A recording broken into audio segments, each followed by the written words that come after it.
Hello and welcome, everyone. This is the first, or maybe not the first, we did an overview this morning, but this is our keynote address for our January Career Intensive series, focused on navigating your career through intention, roadblocks, and change.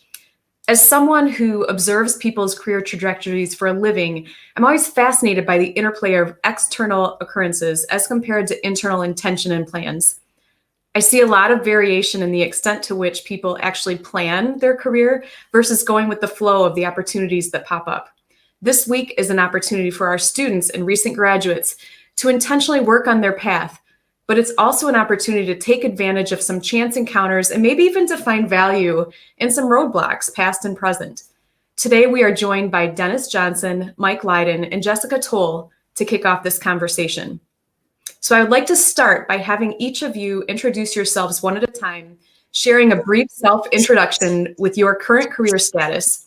How does your current situation match what you had planned when you left Taubman College?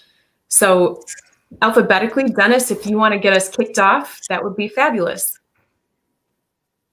Thank you so much. Good morning, everyone. Good morning, Lewis. Great to see you all. My name is Dr. Dennis Johnson. Right now, I am a John Lewis Social Justice Fellow for the Congressional Black Caucus Foundation. I work in the office of Congresswoman Marsha Fudge, Ohio District 11. Congresswoman Fudge recently been appointed Secretary of HUD. So I do a lot of work when it comes to briefing, working on certain research projects, looking into basically whatever the boss tells me. Leading up to that, I graduated in Michigan in 2015. Great. We can move on to Mike. Hi, everyone. Good morning. I'm Mike Lydon, and I'm principal and co-founder of Street Plans. We're an urban planning, design, what I call a research advocacy firm. And we're based in Miami and New York City, and I run our New York City office. And our work focuses a lot on kind of the intersection between urban design, transportation, and public space. Then we work with clients all over the US and even further afield, clients abroad. And I'd say that as it relates to my experience at Taubman, which now feels like many years ago, I always felt very self-directed and motivated by my passions. And what I'm doing now really does kind of sync up with what I thought I would be doing at this stage of my life in terms of running a consulting firm. But I always thought that I would start it around my late 30s, not my late 20s.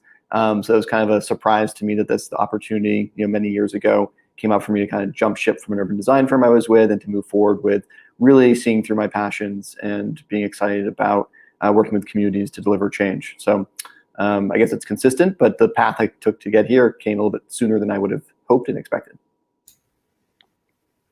And Jessica. Good morning, everyone. My name is Jessica Toll, and I am a principal vice president with ASD Sky in Atlanta. And we are an architecture, interior design, graphics, and landscape architecture firm. I would say that, and my role is director of business development. So my job is to find us clients, and I'm not on the traditional design side anymore. And I would say that is probably what was kind of the most, I couldn't necessarily say that when I graduated in 2005 with my bachelor's that this is where I would be 16 years later. I can tell you, though, similar to Mike, that there were definitely aspects of my education, both in undergrad and grad school, where I realized that, what I was most passionate about related to design was talking about design and relating to people and relating design to people. And so I think that this has been, again, kind of similar to Mike, that, the way in which I got to where I am today was not necessarily a path that I would have been able to anticipate. But I am extremely happy with where I'm at, and it is definitely, what was meant to be for me. And I look forward to talking about it all more. Wonderful. So as you think about your careers, we're going to start off with some questions that we had planned ahead of time and then feed in questions that we get throughout the morning or during this 45 minutes. As you think back to your careers, what has been the thing that you have done intentionally up to this point that has been the most helpful to how you got where you are now? And you can all jump in at whatever point. Follow my heart. Honestly, I had intentions when I was younger to follow the money, but I was like in positions in which I felt like I wasn't happy, or I wasn't making the impact that I wanted to make. And whenever I follow my heart, I always feel like I was happy in that everything happened for a reason, even if it was something that I didn't want to go with, but I trusted my heart. Um, I'll also say not following the traditional path. I'm not gonna lie. When I was in Michigan, it was just consumed with urban planning that when I left, I was like, I'm not going back to urban planning because I needed a break from it. However, my research was dealing with the intersection of public education and urban planning. In other words, led me right back to urban planning. And I started looking at things in education, specifically K through 12, trying to figure out how do we establish pipelines to increase community development. And those pipelines are literally linked right back to planning. So it's just things happen for a reason, and again, I would say always follow your heart. Mm-hmm. Great advice. I would say for me, it was take advantage of the opportunities that present themselves. I think that a lot of times, that's how you kind of take a non-traditional path and utilize, this amazing education and background that we have, but recognize what what's presented to you, and then how can you kind of take that further and do something with that. Yeah, I would probably just share it's a combination of the two between Dennis and Jessica. That certainly my passions and interests have really informed all the things I've done in my schooling, education, and career, of course. But then being very intentional about starting a company that I want to build that reflected those values and those interests, and pursuing that was certainly really key, I think, to my happiness and to just the success of the work that we've done. Is just really being so motivated and excited about the work that we undertake at the firm. It'd be tough to get up every day and not be excited to go to work and excited about the kinds of challenges that we're dealing with and working on with collaborators and communities around the country. Mm-hmm. So thinking about challenges that aren't necessarily your work challenges that are fun and exciting, what are some of the roadblocks that each of you have hit along the way that adjusted your path, maybe, or that pushed you into a direction that you didn't necessarily start off thinking about?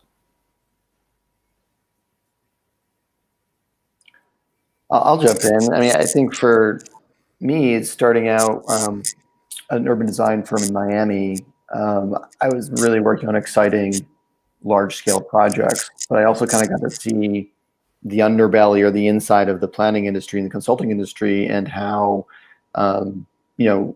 talking to the same kinds of folks in the same types of ways over and over and over wasn't really yielding a inclusive result in terms of where the policy was going or these plans were going. And so I was really motivated by that to kind of think about where there are opportunities and methods that could be used to reach people more broadly.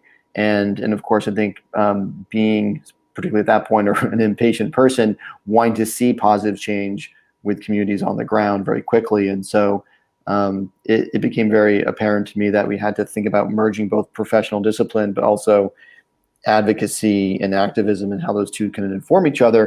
And then when we work in communities, it's really a whole ecosystem of that, right? It's people who live every day in communities and don't think about urban planning or design or architecture issues, but are impacted and affected by them.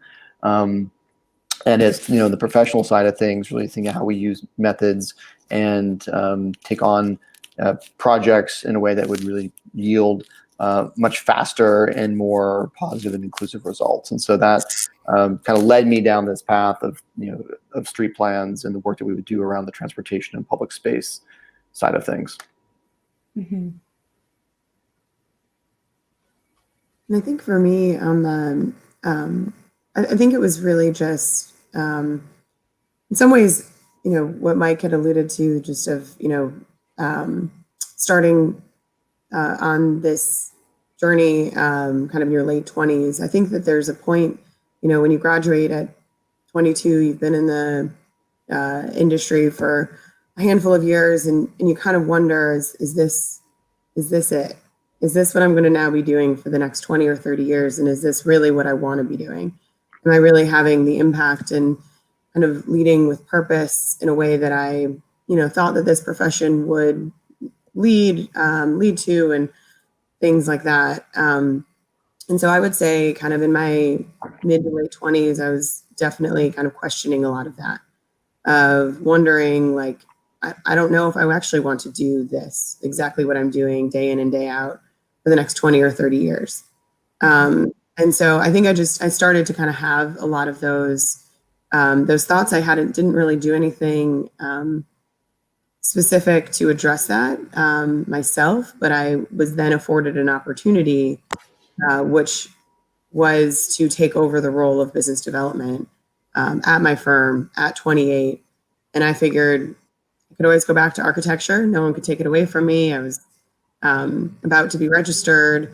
And so that is, to me, the example of taking advantage of an opportunity that presents itself.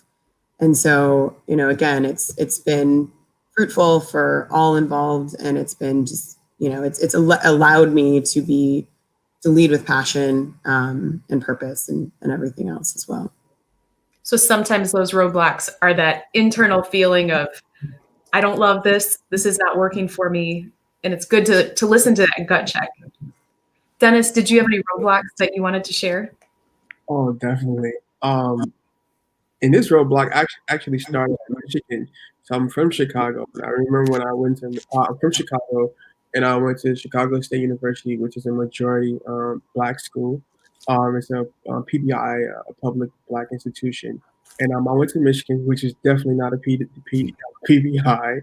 And I was like, whoa, it's a culture shock for a second. And also planning is that field in which it's probably the most powerful department in the city, but no one knows who they are, what they do, and even where they're located. And it's also, it's dominated by majority white people in reference to the planning firms and departments and things like that I've been in. So when I went to planning, I came with a social justice lens. I was looking to make an impact and create some change systemically to end. I was trying to end like systemic and structural oppression in my community on the south side of Chicago. And, when I first went to school and I was listening to the curriculum, I was like, oh, this isn't for me. I was like, the teachers don't get it. There's not enough people of color in the room. But, and, it was kind of hard, I'm not going to lie.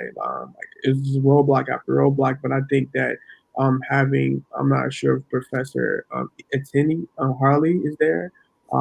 Like June Thomas, and a bunch of Dick Norton, tell them how I feel, and they would hear my views, on certain lessons or just how I felt about certain topics, or even when we would debate or discuss certain situations in the classroom. And, this roadblock turned into an opportunity because they was able to hear me. And, we were able to build some pipelines and some programs out of that increased the diversity within the school. But also with that, because the field of urban planning was just dominated by white people who did not understand or come from the communities in which they were planning, it was something that I didn't want to be a part of. Though I set and I started the program with the intention to be a part of it. However, now my goal is to, no matter where I'm at, again, that roadblock comes back up because it's like, okay, how can you do things that's equitable? How can you do things through a social justice lens? How can you leave the world a better place than it was yesterday or even when you leave? And, it always, you have to question your morals. And it's not just with the opportunity I have now, but just with opportunities I have in the past. Am I doing this for the right reason? Am I helping my community? Will, kids of color, will women feel better? After this decision I made, will opportunities be better? And that roadblock comes up a lot, especially considering now with the climate and stuff. So it's just like, something that, I have to just, honestly, I have to tell myself, maybe I don't see the short-term solution or the short-term benefit, equitable benefit, but maybe it will come around in the future in the long run. So that's the goal. Great. So as we think about those opportunities, because roadblocks usually do have opportunities in them, it's just a matter of trying to reframe it in our heads and figure out what the opportunity is when sometimes the roadblock feels too big to take on. What are some of the chance connections or chance opportunities that have helped in each of your careers or your life in the way you think about your career?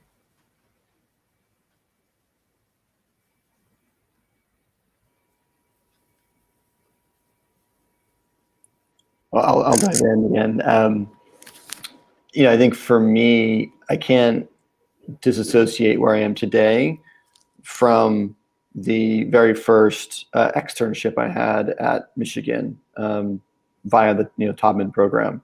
So being allowed and able to go to Miami, where I wound up working after school, was a really critical way for me to get the foot in the door at a firm that I had up until that point and had always wanted to work for, and set me on the path to do that after I graduated. So that was like this really critical moment of making that connection and finding that opportunity. And then, basically from there, building over, 2.5, years, a lot of learning. And then, like Jessica, perhaps I got exposure to business development in the first couple of years.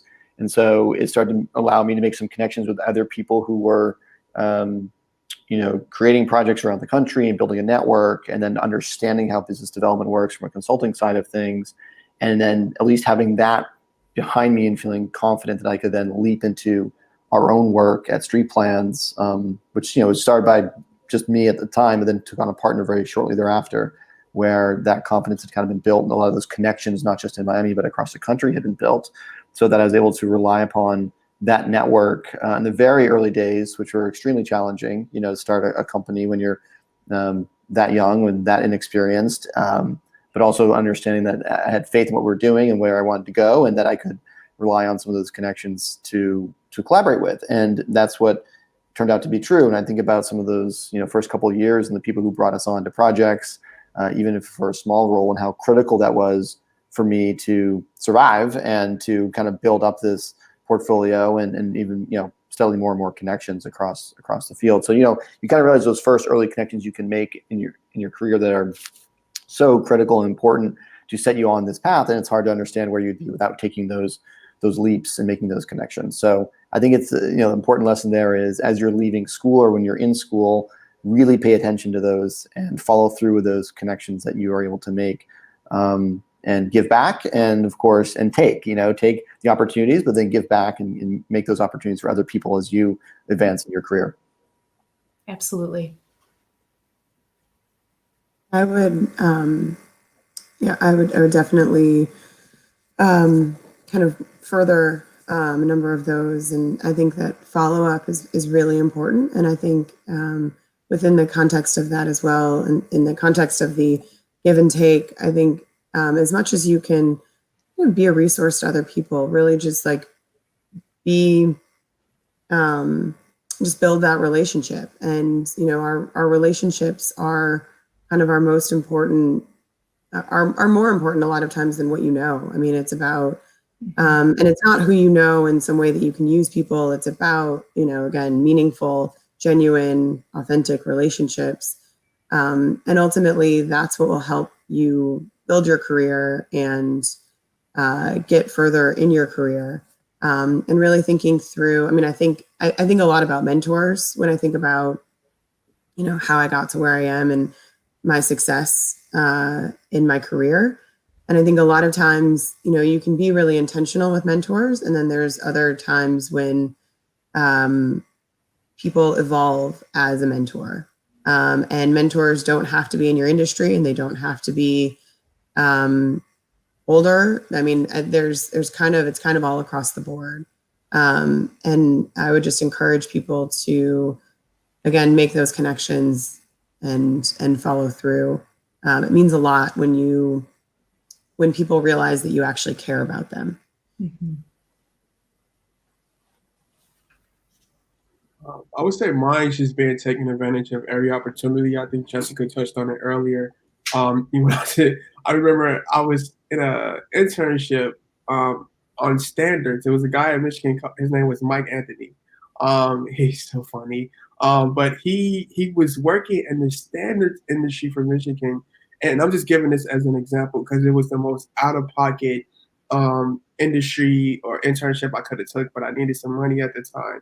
And for those who don't know what standards is, for example, like this little Apple Jack, whatever you call this thing. This is the standard. So no matter where you go, it has to fit the latest iPhone. Even a USB cord is a standard. The plugs, the way concrete is mixed is a standard. With that being said, it's a whole like multi-billion-dollar standards industry that's out here. And I never would have learned about that field or what it means to have standards on everything, especially in American society. And it was like an opportunity like that just really took my mind off in reference to like, okay, you don't necessarily have to study what you got your degrees in. You could just go with the flow and go with the wind again, like as long as you're happy. And with that being said, it's just like I've come across some great opportunities. I've been in some great places, surrounded by people who don't work in the field I work in. And just off a great conversation, ended up on a board or ended up with a certain opportunity, just off a conversation. So yeah, just going with the flow and not being afraid to step outside the box or think outside the box. Awesome. All right, so we have been in a pretty challenging year. So COVID, racial justice, now some political challenges. What opportunities? I mean, it's been tough, and there's no denying that a lot of this is, I mean, there are roadblocks. It's a huge cloud over us. But what are the opportunities that you see coming out of all of these situations in the realms of architecture and planning? Are there things that you have seen in the industry that may be opportunities for our younger professionals or even for yourself related to some of these challenges?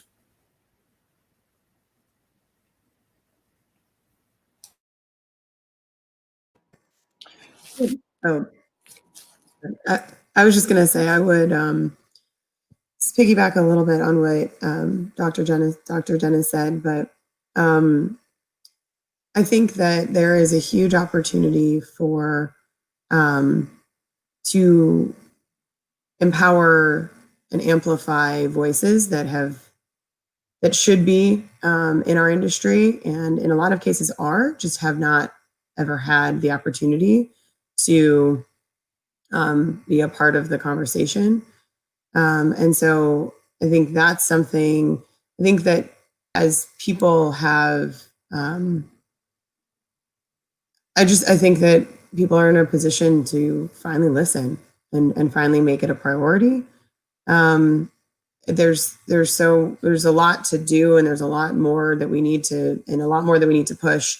We need to do a better job in getting different perspectives into our programs at an earlier age, and then getting people out into the field. But I just think that we're in a really we're in a good place compared to where we've been in the past of people actually wanting to, or that I think we can go forward and actually, or hopefully, do better than we've done in the past.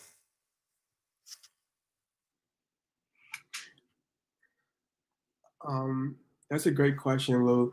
I just got back from Washington last night, and I've been there for a week.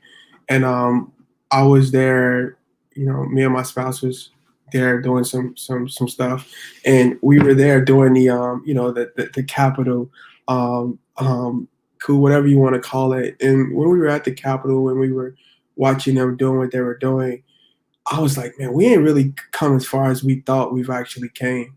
And I feel like, today is like everything we see, I'm not really upset because I feel like it's a mirror on society in general. It's a reflection of who we are, good and bad. And it just, it really caused me to just really analyze everything. And when I say everything, it's like, every privilege I have, every opportunity I have, every room I'm in to be able to speak up and do certain things. In other words, it put an extra responsibility on me that I feel like I didn't have before, even though I always have that issue with sleeping at night because I'm thinking about did I do enough and things like that. With that being said, when I think about planning, I don't know if we are doing enough. Like, it's still an issue with diversity. That's been here before I went to school and will be here probably after I leave. And I don't really see a major push to diversify that field.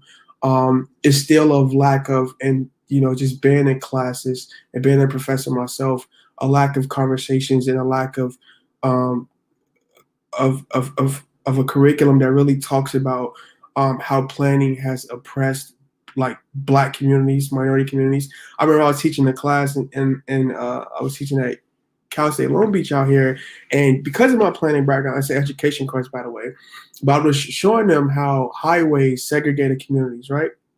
No one talks about that, and they were shocked, and I was like, no one else at the university was talking about something like that, and it's things like that that are these are monuments that can never be replaced, that will continue for I don't know how long to segregate communities and maintain, the status quo. And I don't think that we're doing enough in planning. I have friends in architecture who feel the same way. That is that this moving in the right way. I do believe if we can start younger. I think that, from an urban planning perspective, we can start putting this in middle school with a curriculum, in high school. I always tell kids when I talk about planning, I start off with the Sims game.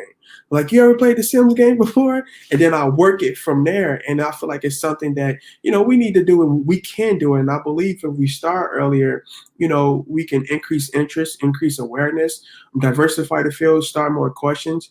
I also think another cool thing is bringing the planners actually to the community. I think that it was it's a program.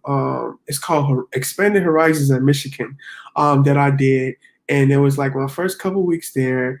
And so happens I'm from Chicago, and we ended up going back to Chicago for Expanded Horizons. I'm not even gonna lie, I was a bit upset. I was like, "Why are we going back home? I just left." But when we left and we did Expanded Horizons, we had only went to the communities that were the urban planning communities. This is what planning really looks like. And we went to I think the American Planning Association and things like that. But, fortunately, I had the opportunity to take students from like China, everything. I was like, hey, y'all want to come to the hood? Y'all want to really see what's planning like? And I took them, to one of the most dangerous neighborhoods where they would never see people that look like them, but they will see people that look like them who oppress people that look like me. And, we were able to have some conversations that we were not able to have before. They were able to see some things that hopefully help them, make better decisions today. And I think, even with field trips and activities like that, we have to bring those topics in the room, whether it's the classroom or whether it's a board meeting, or, if it's a community meeting, and just really listen to what's going on and make a better change. I mean, in the long run, we won't hurt ourselves by helping someone else out. So I hope that answers your question. I know it's kind of everywhere, but I was trying to touch on all the little points. Yes, it was beautiful. And I really hope that our next Expanded Horizon chairs are on this call. This year, Expanded Horizons did a virtual Expanded Horizons, but that's a great point to think about as they're planning, not to go the easy places. And we tend to talk a lot about where are our alums in the cities that they go to, but that's just one more place that we can go deeper. Mike, did you want to add on for that question? Yeah, sure. And of course, it's a really big and challenging question. I feel like every month this year has brought some successional, gut check or punch to the stomach of America. So it's been, to Dennis's point, eye-opening that collectively as society, we have not come as far as we need to come. And when you operate in kind of the very white and liberal planning space, you can kind of be shielded from that reality in a way that I think was laid bare starting in March and April. I'm in New York City, and so we were part of this, very first wave, and it was devastating to New York. And you started to see the maps come out. You started to see where are these cases rising the fastest, who is contracting COVID, what are those communities like? And you saw this very clearly, the same groups of people who are disadvantaged, have been historically oppressed, that live closest to highways, that segregated their communities. All that data was laid bare in front of us. And like, what do you do about that, right? What can you do? And I think the opportunity is looking at those types of maps and being really honest with yourself and saying, maybe I don't need to focus energy over in this community that has the resources it needs and is doing fine comparatively, that as a discipline, as a field, whether you're working in government or you're a consultant, you're a funder and a foundation, you can start to channel more resources and energy into these places to have the kinds of conversations that Dennis is talking about, right? The real conversations about the histories of the planning field and how to move forward and try to start healing from that really horrible past, right? Both intentional, very much intentional, and also very much unintentional. So I think the opportunity now is to think about how partnerships can be built, how communities can be supported, and things that have been done historically that have been unjust in the past can be righted moving forward. And that's incremental work, right? That's the work that I think a lot of us think we've been doing for a long time. It's got to get sharper and more focused than it has been. And COVID has laid that, more bare to me than anything else I've experienced in my career. So it's really been another eye-opening moment. And so transportation, the work that we do, if you're into transportation planning, those are really big sources of federal dollars down to state dollars and local dollars. Thinking about how to leverage that into a systemic change in just the process of planning, but then of course ultimately the outcomes is where I think there is all this opportunity as a field, right? Is to really move in a different direction collectively. And as it turns out, a lot of those little steps I think are consistent with some of the best practices as design, as what we're investing in. We should be investing in buses, we should be investing in trains, not in highways, et cetera, like at a macro scale. But at micro scale, we have a lot to figure out on how to do that better in partnership with communities. So I think, again, that's where the opportunity lies. Mm-hmm. And in the built environment, it'll be interesting to see where we go, as far as most of us looks like we're all at home right now and not in office buildings, which makes the infrastructure surrounding the internet and all of these pieces really important to think about too. We're going to switch over to a question from a student. So if we can bring that up here. In impacting our chosen industries, especially in the hiring process, do you see places where we have power to leverage our talent for systemic change?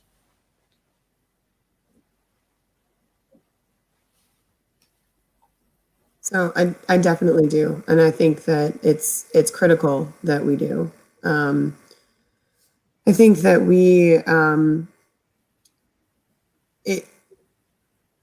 if we don't consider, the impact that we have on people, on the way in which people interact, on the way in which people's humanity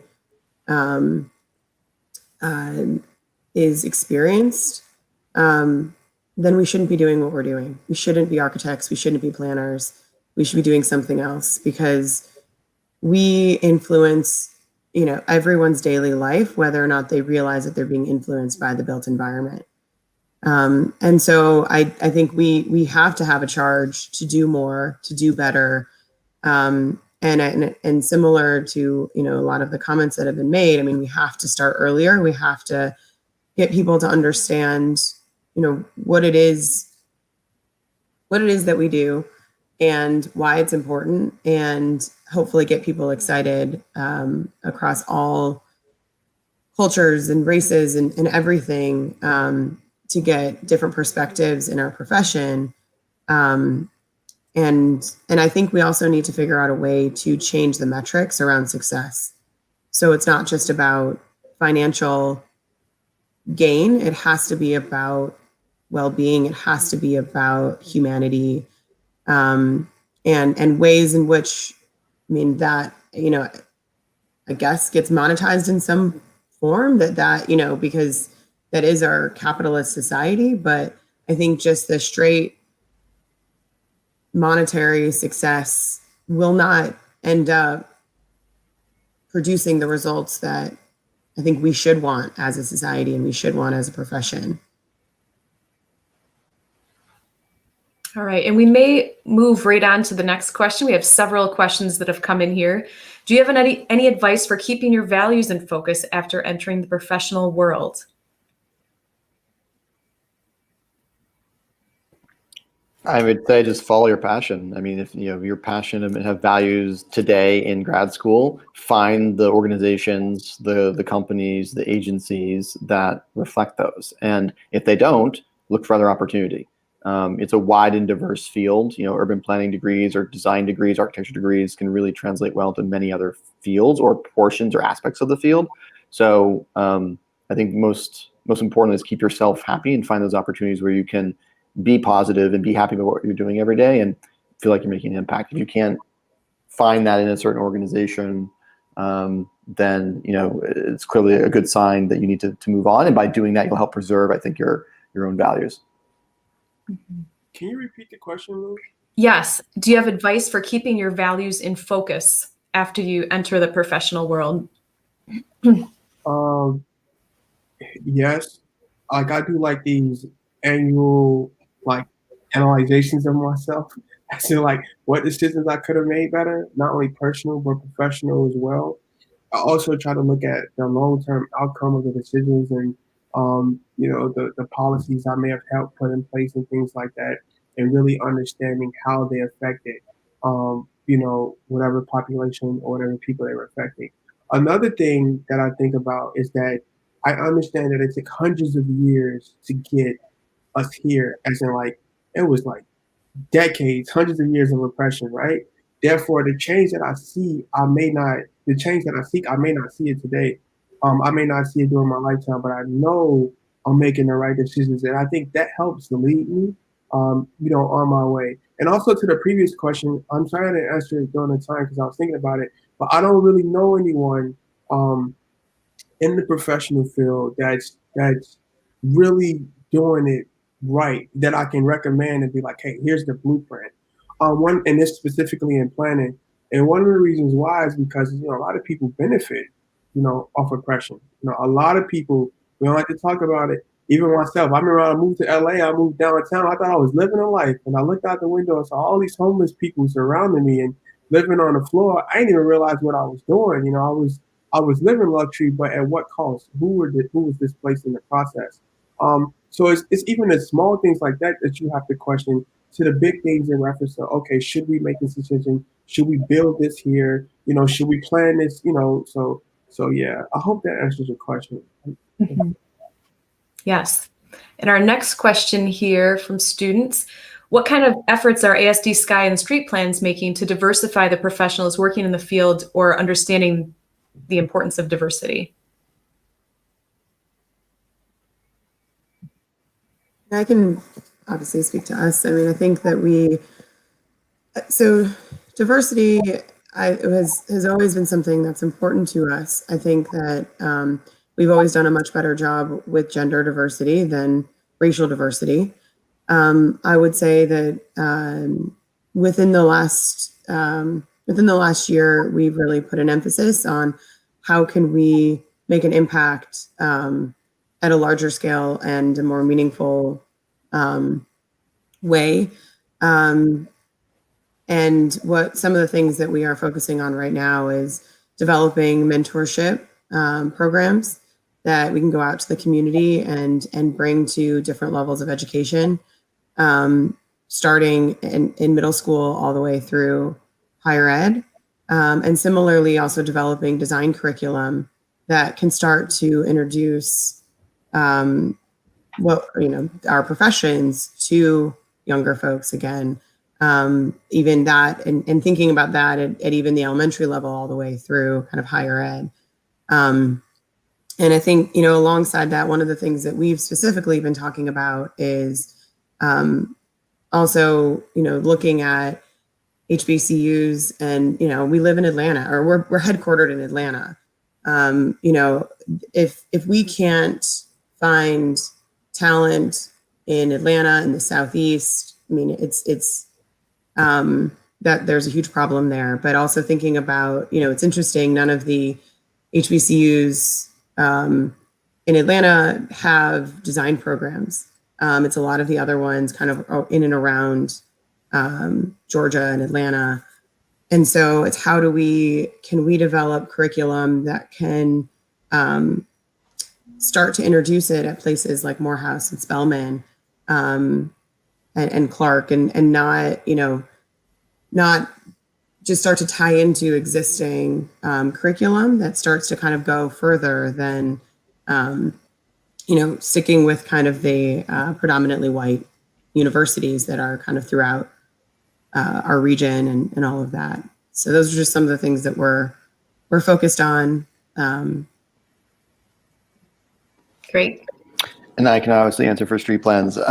So our company, which is one that I started, and obviously I am a white male, is one that is now minority owned. So my business partner now has more of a stake in the company, and that was like kind of step one for how we'd start to think about equity from the beginning. We've always looked to people with very diverse backgrounds and helped use Street Plans as a vehicle to give them opportunities, whether it's internships or it's in hiring practices. So I think there's 2 of us out of 7 who identify as white. We've got folks who are we've helped become citizens in our firm. We've got people from different ethnic backgrounds in our firm that I think have helped evolve our perspective on the work that we do. And it makes our work stronger in that regard. So when it comes to hiring, that's really kind of one of our main levers that we can use around equity and inclusion. I can certainly tell you that it is probably the most challenging part of our job is advertising a position, which, as a company of 7, we don't do that often because we're quite small. But we've got 3 open positions right now, and the applications just started to come in, and it kind of does, as you might expect, reflect the education side of where the field is at the moment. So becoming much more intentional about where we advertise or how we advertise can help. But if there's not that pipeline built earlier, then the people who rise up to go through college or graduate school to get those types of degrees, you just see it reflected from the very beginning. So one of the things that we try to do as much as often as well is like the mentorship that we can give to communities and the places that we work to make sure we try to connect with youth and expose them to something that's positive and that's inclusive and gives them kind of an insight or a pathway into the profession, with the hopes that that can then ultimately lead to folks who want to go to school and learn, and then hopefully not become as disenchanted, I think, as Dennis was from the first month at Michigan, and rightly so, can find more of a, from the teaching staff, from the professors to classmates to the profession, and starts to look and reflect more of all the different types of communities that we have across the United States. And I think that's a really slow roll that we have in front of us. Hopefully it can speed up, but that's going to be incremental and purposeful work that we have to engage in. And at the scale of 7 people to the scale of 700 or 7,000 in a firm, we all have a role to play in thinking about that, as Jessica mentioned. Yes. And it's definitely something that I think we see maybe somewhat less in architecture than planning, that if people don't know about the field, we're not going to increase the diversity. So continued efforts toward that are really important. We're going to do one quick final student question and then go to our final question. So really quickly, do any of you have advice about students who want to transition to a sector that doesn't match? So maybe somebody who didn't know about urban planning or wasn't in architecture to start, how would you recommend that they do a transition?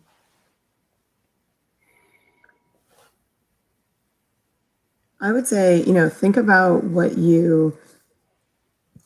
I guess this goes back to the passion and values and other things. I mean, what is the reason that you want to transition to something else? And then think about your past experience and think about how you can frame that past experience in order to put you in a position for success with where you want to transition to.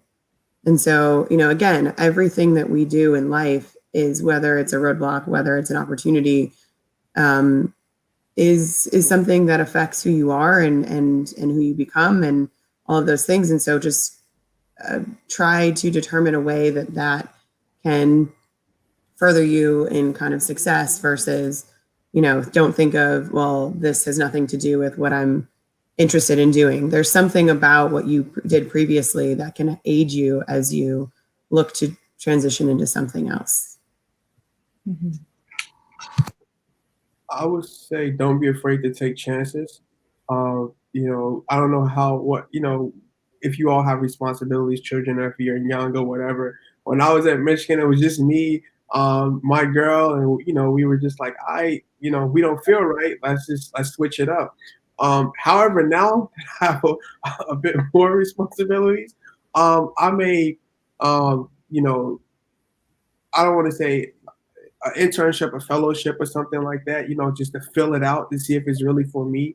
Do a lot of research on the field, ask people who are in the field what it's like. Just study it really, really, really well. But one of the things I just want you all to do is it doesn't hurt to take a chance. The cool thing about being in urban planning is that urban planning is very, very broad. I've worked with social workers. I worked in the field of like public health. Now, it's heavy in politics and, and policies and stuff like that. I worked in K through 12 schools, and I guarantee you, every opportunity I have been able to see the benefits of my urban planning degree in it, though it's not necessarily in the field of urban planning. So please feel free to venture out and to do different things. Don't sit in one. And honestly, sometimes you need to step outside of urban planning just to see how urban planning is through a different lens, I want to say. So yeah. I'll just quickly add, I mean, that's a great point about learning and reaching out and networking and trying to get insight into a different aspect of the field or a different industry altogether. Anytime you're doing a transition, particularly if you've worked for a number of years and then transitioning to something new, it can be tough. It can definitely be challenging. But I think finding out, what it's like, who the organizations and leaders are, and connecting with them, and trying to show that you have the aptitude, right? The skills will come sometimes later, but you've got the actual orientation. You want to learn. You're passionate. You're smart. You can adapt. And I think that's something that we try to take seriously at Street Plans, is that it's a little bit less about the actual credentials. You don't have to go to Michigan to work at Street Plans, and it's more about your kind of your passion and the way that you can fit into our culture and the way that we work, which is quite interdisciplinary, and can think about where various skill sets can be used in a diverse array of ways inside of what we do. But that could be any organization that might be looking for that. So do your networking, do your homework, and connect with people. All right, final round robin. How would the three of you recommend to our students and young alum who are on this call right now to make the most of the opportunities that they have this upcoming week, and even in their time at U of M? What do you think is most important for them to do? I'll say network. No matter where I go, I'm going to see someone who graduated from Michigan, or that M is going to be somewhere, best believe, not just in the States, but outside of the country. So please network. I'll never forget, when I graduated in Michigan a semester early, so I was the only person to graduate in my cohort. I was just working really, really hard, trying to, become whatever it is I was trying to become at the time. With that being said, I didn't really plan out what I was going to do when I graduated. So when I graduated, I moved to New Haven, Connecticut. For any of you all who are familiar with, planning, or just New Haven, Connecticut, New Haven was the first planning community period in the country. It's lit. That little grid is still there to this day. And I was like, wow, I ended up in the planning capital. Could I get a planning job? And it was but New Haven's super small. It's it's the home of Yale. And it was super small. I ain't gonna lie, that was a roadblock. But I ended up finding another opportunity that was amazing again, by stepping outside the box. And it's just, again, you all, please think outside the box. Another thing that I would encourage you all to do, and the reason why I was able to step inside the opportunity, because I was able to use my network to do so. And now I'm not trying to be how want to say it? My resume speaks for itself, but it took me a long time to get here. In addition to that, just by using your network, for those who are students now, push the professors to really talk about what's going on in society and race. My biggest issue with planners, especially just going to Michigan, we may have talked about race maybe twice. And that's because the Trayvon March, one of those situations probably popped up. You cannot do accurate, equitable planning without talking about race, without talking about gender. When you look at real estate, when you look at urban planning, all that stuff, period, it started out of racism. It started out of oppression. With that being said, I don't care what subject it is, you should be talking through an equitable lens. I don't want to hear social justice, because that word's been played out, so it's equity. But you have to really push them to talk about oppression and what has the what the field has done to hurt a certain community, because it's still going on It's still going on to this day. So please push the professors to go that route. And honestly, a lot of professors may not know how to have those difficult conversations because they may not have been professionally trained on them. But you can talk to the dean and chair and be like, hey, can we provide some professional development for those conversations that happen in class?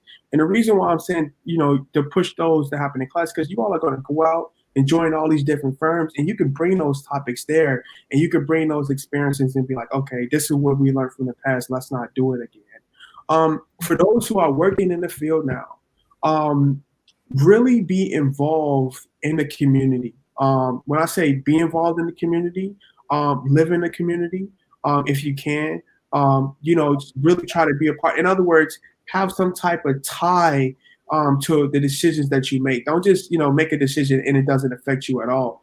And I believe if you have some type of tie and if you love the people there, you'll do the right thing. Mm-hmm. Mike and Jessica, do you want to give your final words? Dennis kind of just took my two main points, honestly, the network and connect with people. And then my second point was exactly that, like, get involved where you live, because one, that's to his point, I agree with that, that you'll make better decisions. But I think also, if you're not satisfied with some of the work that you're doing professionally, by being involved more in your community, you'll expand your network, you'll find pathways, you'll find other organizations and people doing important work. So just by volunteering or connecting to other organizations, that is really critical work, I think, for planners, is to be also engaged in the community outside of the 9-to-5 job. So just +1 on that. Awesome.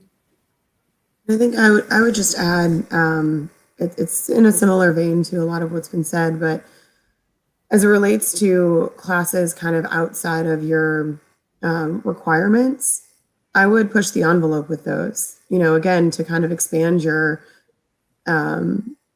expand kind of what you think about. And I even know, I mean, when I was in school, taking classes on policy and urban planning is what really got me kind of to figure out my own passion as I got further into my career.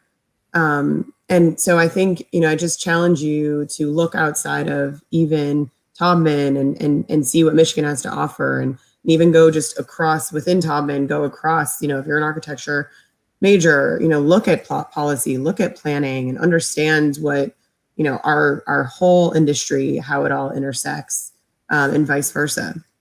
And so I'd say that. And then I also agree on relationships. Everything about my life is built on relationships. But I think even to the extent of not just, with professors and not just with people in the industry, but with your classmates. These are people that you will have a bond with forever. And I am of the mindset that relationships are never dead. They are sometimes dormant, and they can be dormant for 20 years, honestly. Like, I reconnected with a classmate from undergrad architecture last fall, and we had not seen each other in 15 years, and it didn't matter. And we've since, reconnected and are good friends again. And, I think just always kind of keep that in mind, and you have this shared experience that already builds in this network, and utilize that and hold on to it. Mm-hmm. And one quick reminder as we end this panel, even those connections of your friends and colleagues while you're in school, you may get out in 2 years as students or young professionals, and all of a sudden you might be working with Jessica Toll or Mike Lydon or Dennis Johnson. And it doesn't matter if they were that professional that you looked up to and you thought, oh my gosh, wow, they're so cool. Look at what they're doing. You might be colleagues with them and be great friends with them, or they might be your mentor. So as you go through this week, take every opportunity to connect with the professionals that we have involved in this week, and reach out beyond. Find the people that you're interested in, who are doing the work you're passionate about, and who have taken chances and taken those opportunities that they've had along the way. Make sure you're reaching out for those. Thank you very much to our panelists. This has been fantastic. We could, I'm sure, talk for hours about all of these topics, but we'll keep it tight in this brief panel to start off with. We very much appreciate you being part of this. And go Blue. Thank you all. Go Blue. Take care. Thank you. Thanks.